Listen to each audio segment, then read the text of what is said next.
ഇത് സിനിമകളുടെ കാലമാണ്. ഒരു കാലത്ത് ഇവിടുത്തെ ഒരു മഹാഭൂരിപക്ഷത്തിന് എതിരെയുള്ള സിനിമകൾ പടച്ചുവിടുന്നതിൽ മുൻപന്തിയിലുണ്ടായിരുന്ന കേരളത്തിൽ പോലും ഇപ്പോൾ ദേശീയ തലത്തിൽ നിന്ന് ഉയർന്നു വരുന്ന വലിയ പ്രാധാന്യമുള്ള സിനിമകൾക്കെതിരെ കൊടിപിടിക്കേണ്ട അവസ്ഥയിലേക്ക് നീങ്ങുമ്പോൾ ഇതാ പുതിയൊരു സിനിമ കൂടി പുറത്തു വരുന്നു. ജയ്പൂരിൽ രാജസ്ഥാനിൽ നടന്ന അതിദാരുണമായ കഴുത്തറക്കൽ കൊലയെ ആസ്പദമാക്കിക്കൊണ്ടൊരു സിനിമയാണ് വരുന്നത്. മതനിന്ദ ആരോപിച്ച് ഒരു ചെറുപ്പക്കാരനെ പട്ടാപ്പകൽ കഴുത്തറക്കുകയും അതിൻ്റെ വീഡിയോ സമൂഹ മാധ്യമങ്ങളിലൂടെ പ്രചരിപ്പിക്കുകയും ചെയ്ത ആ വിഷയം ഒരു സിനിമയായി വരുന്നു. സിനിമയുടെ പേര് എ ടെറർ മർഡർ സ്റ്റോറി എന്നാണ്.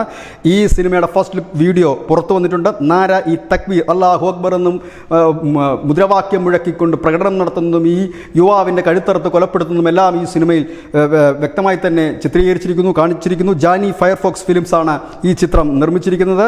ഇതിന് തൊട്ടു മുമ്പ് വന്നത് the Kashmir files, the Kerala story. ഇതിനെതിരെയൊക്കെ മതമൗലികവാദ സംഘടനകളും കേരളത്തിലെ CPM കോൺഗ്രസും അടക്കം പ്രതിഷേധവുമായി രംഗത്തെത്തുമ്പോഴാണ് ഈ മതനിന്ദയുടെ പേരിൽ രാജ്യം ഞെട്ടിവിറച്ച ഭീകര സംഘടനകൾ നടത്തിയ ഒരു അറും കൊലയുടെ കഥ കൂടി സിനിമയാകുന്നത്. ന്യൂസ് ഡെസ്ക് മുസ്ലിം മലയാളം.